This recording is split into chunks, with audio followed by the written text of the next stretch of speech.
पूरे middle east का, सिर्फ ईरान का नहीं, पूरे मिडिल ईस्ट का सबसे ऊंचा पुल ईरान ने बनाया हुआ था, जो कि तेहरान को कराच से जोड़ता था, दो शहरों को जोड़ता था। अमेरिका और इजराइल ने, तस्वीर आपके सामने, अमेरिका इजराइल ने उस पुल को ही तोड़ दिया है। जी हां, उस पुल को तबाह कर दिया है। इस हमले में, अमेरिका इजराइल के इस आतंकी हमले में कई ईरानी सिविलियंस घायल हैं। क्या आपको पता था कि ईरान इतना एडवांस है, जिसका जिक्र हमेशा तबाही के लिए किया जाता था कि ईरान बर्बाद है, ईरान गरीब है, ईरान फटीचर है, ईरान कुछ नहीं कर सकता है, ईरान बहुत पिछड़ा है। मिडिल ईस्ट का सबसे ऊंचा पुल बना रखा था, उसको अमेरिका इजराइल ने तोड़ दिया है। IRGC के ग्राउंड फोर्स के सीनियर जनरल को भी इजराइल ने असैसिनेट कर दिया है, कत्ल कर दिया है, और ईरान ने उनकी शहादत को ऐलान करके बताया। इसके अलावा आपकी स्क्रीन पर वो ईरान के शहीद, वो ईरान के फौजी जिन्होंने अपने मुल्क को बचाने के लिए शैतान के आगे घुटने न टेक कर खुद को कुर्बान कर दिया। ईरान ने इनकी तमाम, जो भी उनके मारे गए शहीद हैं, जो लोग ईरान के लिए लड़ते हुए मारे गए हैं, उनको कंफर्म किया है। और इन तमाम चीज़ों के बावजूद ईरान अभी भी कुर्बानी देने को राजी है, लेकिन झुकना मंजूर नहीं है। यूरोपीय यूनियन के एक्सपर्ट और नेताओं ने चीन के विदेश मंत्री से फोन पर बात की और कहा चीन से कि हमारे लिए सबसे ज्यादा प्रायोरिटी है स्ट्रेट ऑफ हॉर्मूज को खुलवाना, इससे ज्यादा हमारे लिए कुछ जरूरी नहीं है। वहीं ईरान की इंटरनल सिक्योरिटी ने 5 लोगों को गिरफ्तार किया है जो दुश्मन के लिए काम कर रहे थे, जासूसी कर रहे थे। ईरान के पार्लियामेंट स्पीकर ने किया है ऐलान और शेयर कर दिया है डॉक्यूमेंट कि 7 मिलियन ईरान के लोग, 70 लाख ईरानियों ने साइन कर दिया है फौज में भर्ती होने के लिए। 70 लाख ईरान की आवाम फौज में भर्ती हो चुकी है और अपने मुल्क को बचाने के लिए, मुल्क के लिए लड़ने के लिए तैयार हो गई है। ईरान जो कर रहा है खुले में कर रहा है। आपके सामने ये मंजर है। ईरान ने ये वीडियो जारी किया है। ईरान की IRGC ने ये हमला जॉर्डन पर किया था। जॉर्डन जहां कह रहा है कि हमने मिसाइल रोकी, ये रोका, वो रोका। कल मैंने आपको दिखाया कि नहीं रोक पा रहा है।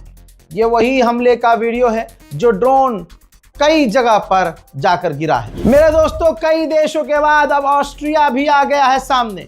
ऑस्ट्रिया ने भी अमेरिका के फाइटर जेट, अमेरिका के, इजराइल के तमाम मिलिट्री एयरक्राफ्ट को एयर स्पेस देने से मना कर दिया है। जहां नेटो को, यूरोप को गरिया गरिया के थका नहीं ट्रंप, अब ऑस्ट्रिया भी कह रहा है कि ना, हमारा एयर स्पेस ईरान के खिलाफ इस्तेमाल नहीं हो सकता। मेरे दोस्तों, ईरान ने जो अब मिसाइल लॉन्च किया उस पर डोनाल्ड ट्रंप, नेतन्याहू और एप्स्टीन की फोटो चिपका रखी थी और कहा था, हे पागल डोनाल्ड ट्रंप, स्ट्रेट ओवर मुंह तुम्हारे मुंह से बड़ा है। तुम्हारा जो स्ट्रेट है वो एप्स्टीन फाइल और जो बीबी है ये नेतन्याहू, उसके हाथ में है। हजरात, इस तरह से कौन किसकी धज्जियां उड़ाता भाई? ऐसे कौन खेलता है जैसे ईरान खेल रहा है? और फिर उसके बाद ये मिसाइल दाग दी गई। वहीं ईरान ने फिर से सबूत दिया है वीडियो जारी करके कि हमने एक और अमेरिकी MQ-9 रीपर मार गिराया है। देखिए,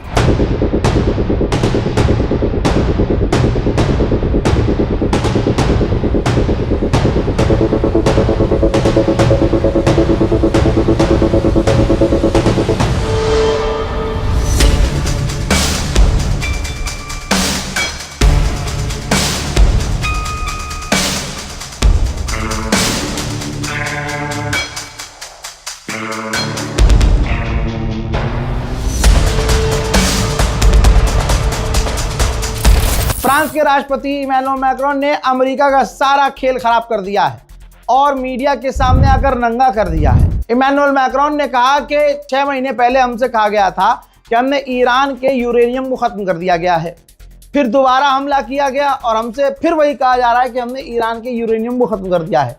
क्या बनता है इस तुक्का? क्या सच है, क्या झूठ, किसी को नहीं पता। और ईरान के यूरेनियम को या उसकी न्यूक्लियर फैसिलिटी मिलिट्री हमला करके, फौज से हमला करके, ताकत के जरिए खत्म नहीं किया जा सकता। ईरान में जनाजे पर जनाजे उठ रहे हैं, लोग लगातार शहीद हो रहे हैं। उनके जनाजे का मंजर सामने आया है। किसी के दिल में खौफ नहीं, किसी के आंखों में डर नहीं।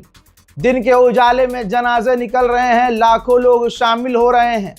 अमेरिका, इजराइल यही तस्वीरें तो देखकर बोलते हैं कि एआई है, लेकिन अब बेचारे एआई भी नहीं बोल पा रहे हैं, क्योंकि जब भी मुंह खोल रहे हैं झूठा साबित हो रहे हैं।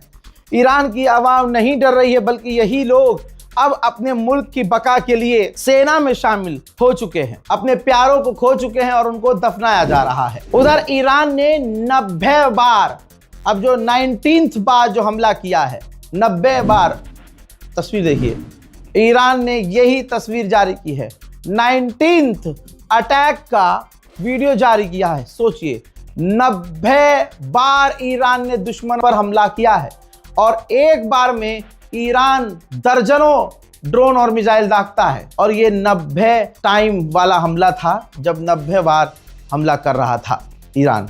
जहां अमेरिका, इजराइल पिछले कई दिनों से कह रहे हैं, हफ्तों से कह रहे हैं कि ईरान की मिलिट्री कैपेबिलिटी हमने ख़त्म कर दी है। गुलाबी सुअर ने सुबह कहा था कि अब ईरान से हमने खौफ ख़त्म कर दिया है, ईरान का डर ही नहीं है, वो मिसाइल लॉन्च नहीं कर सकता, नेवी नहीं है, फौज नहीं है।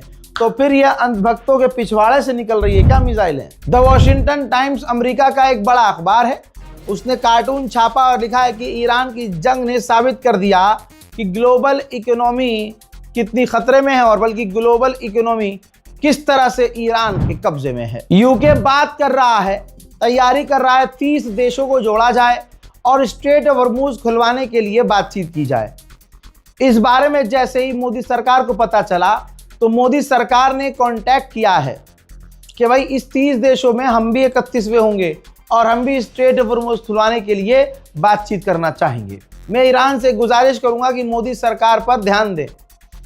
तेल लेने के लिए तो ये मुंह बंद करके बैठे हैं, खामनाई की शहादत पर ये खुश थे, चुप थे, और हिंदुओं को खुश करने के लिए खामोश बैठे थे। अब मुसलमानों के नाम पर आपसे भीख मिल रही है इनको, फिलहाल ये चुप हैं, अंदर से ये आपको खुद चोट पहुंचाना चाहते हैं। तो मोदी सरकार जो भी एक्टिविटी कर रही है, मेहरबानी करके ईरान इसको भी ध्यान दे। फिर से बता रहा हूं, ईरान की 2 सबसे बड़ी स्टील प्लांट पर इजराइल ने जो हमला किया था, वो पूरी फैक्ट्री अब बंद हो चुकी है, काम काज बंद है। मेरे दोस्तों, ये जंग तो रुकने का नाम नहीं ले रही है। डोनाल्ड ट्रंप ने भले ही सुबह आकर बड़ी बड़ी बातें की, लेकिन सॉल्यूशन कुछ नहीं निकला, और ईरान और इजराइल अमेरिका का कॉन्फ्लिक्ट आगे बढ़ता हुआ नजर आ रहा है। इस रिपोर्ट पर अपनी राय जरूर लिखिएगा, शेयर कीजिए। जय हिंद।